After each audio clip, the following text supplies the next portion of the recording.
So, y'all, Project Mouse has developed a growl, mainly when turning in the front end, and that leads me to believe the hub assemblies are on their way out.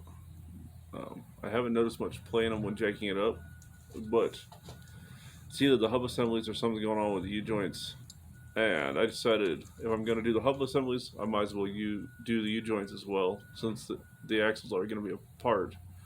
Um, I looked at different hub assemblies to run. Timken came up. Also, Detroit Axle hub assemblies came up.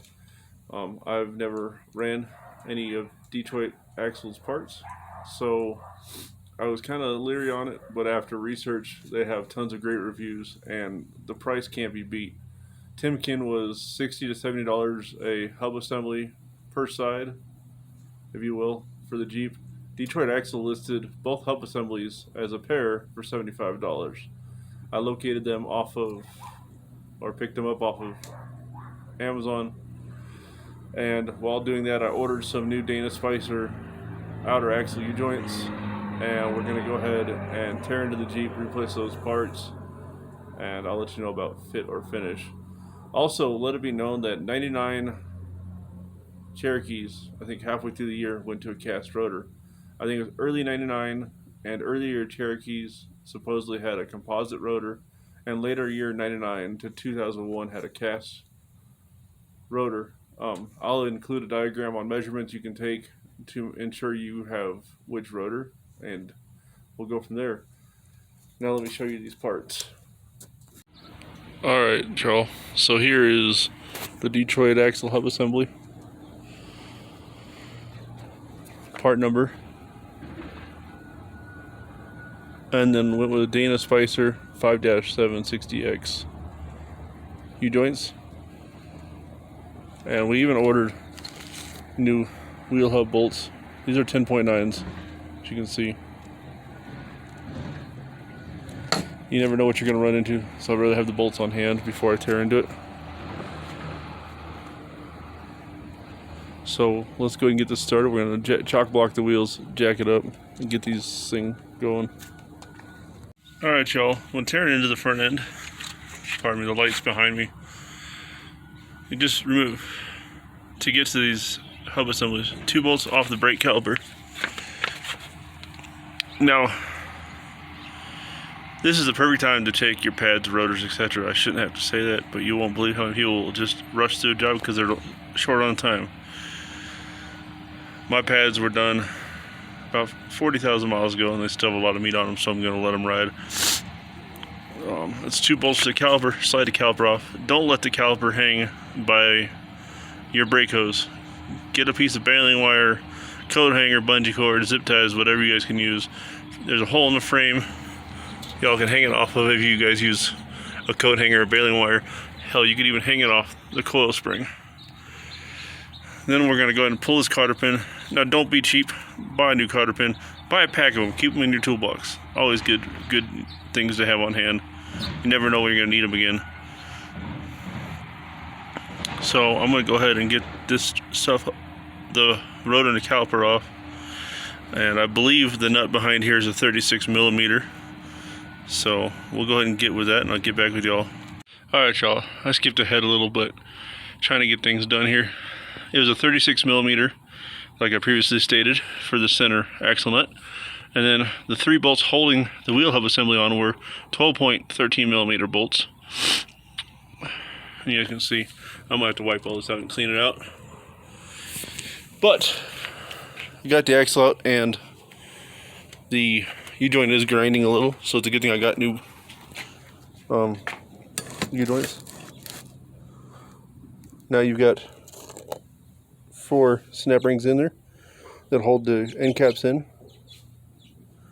And mine were rusted, so have fun with it. If you're like me and don't have a vise, it's going to be an interesting one. That being said, to press these U-joints out, found out my ball joint press will fit perfectly. If not, you can also use an appropriate size hammer and socket, or even a C-clamp. So let me see about getting this pressed out, and I'll go from there. Alright, y'all. So, snag. when pressing the U-joint out, I discovered the reason why my ABS light's been on. The trim rings broke. So I found those for $25 on Amazon, and along with that, the end cap broke off in here and it's stuck. I know I can beat that out. But this is pressed on, and to look at a new outer stub, anybody wants anywhere for a spicer unit from $300 on up. At this point, it makes more sense to buy a complete axle assembly. So I'm going to look at some chrome ollie shafts. It'll be better in the long run, and just see if I can rush ship those. And they should be here by Friday. Alright, you guys, so here is the factory hub. And you see it's pushing grease out the back. It's got 170,000 miles on it. Here is the Detroit axle hub assembly. You guys can see.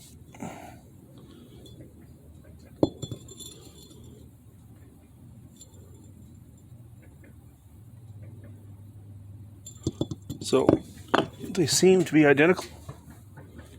So we're going to go ahead and throw this together. Now, we had problems with the axle shaft.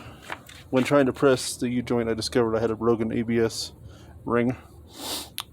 And then when I continued to look at outer stub shafts and aftermarket axle shafts, I discovered a Dana Spicer stub shaft costs almost by itself as much as a pair of chromo shafts. So for now, I went to the junkyard, or not the junkyard, to F and Jeep here in Colorado Springs, and bought a temporary solution. Let me get it out of the truck and I'll show you guys. So we have the factory shaft here, and you guys can see the broken ABS ring. And then when trying to finish up getting the U-joint out, we stuck the end cap in there anyways. So to me, this is just a pain in the ass. I mean, I could buy parts, pieces together, and then by the time I'm done, be at the cost of almost a chromo shaft. And I figured before I even tear in the driver's side, why not just order some parts, get this thing squared up right. This is an axle shaft out of a Grand Cherokee. You guys can tell it's a CV style shaft. Same length, same spine count.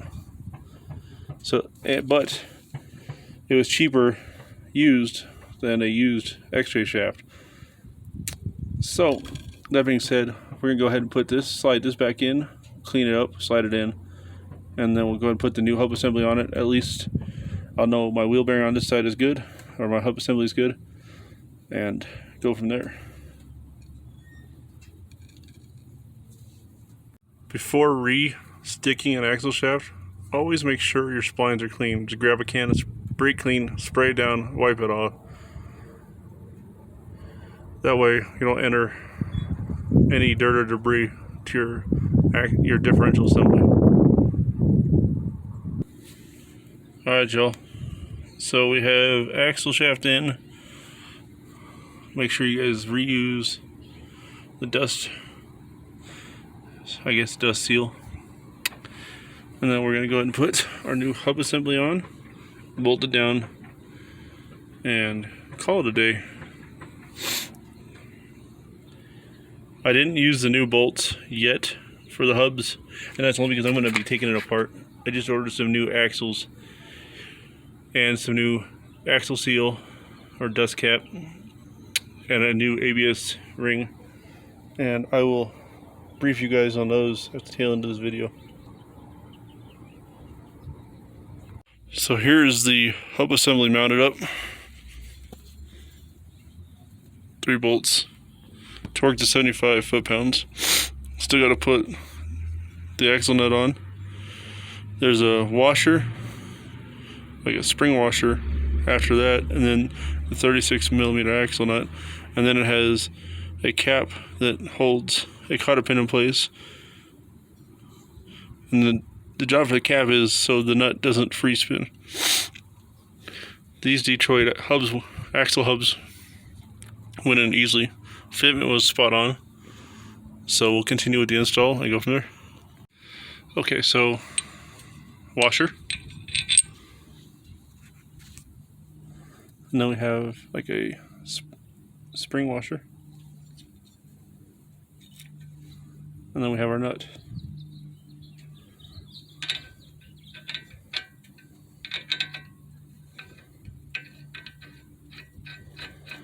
Gonna hand tighten this. And then I believe torque specs on this were 175 foot-pounds. And because I have a hubcap, center cap on my wheels, I can't access this with vehicle weight on the ground. So what I do is I put a flathead screwdriver through a couple of the studs, keep it flat side down, try not to damage the threads. I'll take my torque wrench and I'll use my this part of the handle against my knee, and I'll torque it down. And then what I'll do is I'll put the cap on it and a new cotter pin, and that'll keep the nut from backing off. Here's the trick if your leg doesn't work. 12-inch tall piece of 2x12, big flathead torque wrench, and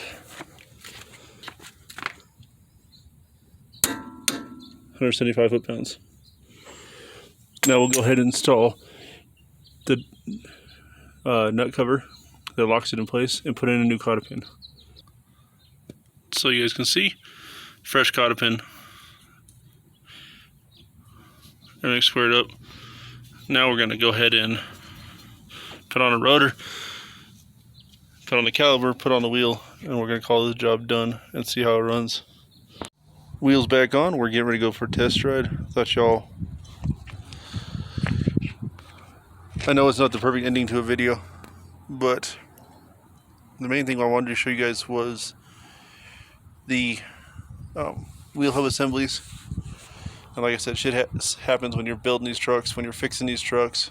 So as soon as we get the new axle shaft in, we'll tear it all apart. I'll give you guys a review, and I might have a shop lined up who will let me record them pressing the ABS ringtones on there, or tone ring, excuse me, on there. So that'll be coming in another video. Quick interruption.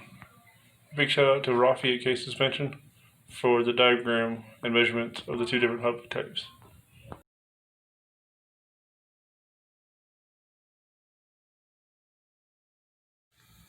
Alright, so to close this video out, ran into a few snags, didn't go flawless, but the wheel hubs fit great, and within the next week or two we'll have some new axle shafts here. Went with some 10 factory 4340 chromoly shafts. They come pre-assembled. Also ordered some new Dana Spicer ABS tone rings for the front axles because they didn't show that they came with the chromoly shafts. So when we get those parts in, we'll go ahead and do the passenger side hub assembly, and we'll show you guys the video doing the axles, and we'll compare axle shafts and give you guys a review on those. I appreciate you guys watching. Hopefully give you some insight on another hub assembly. I won't say better, another hub assembly compared to Timken or even Moog. A more affordable option, because even I believe the Moog hub assemblies were like $75 a piece. Y'all have a great day.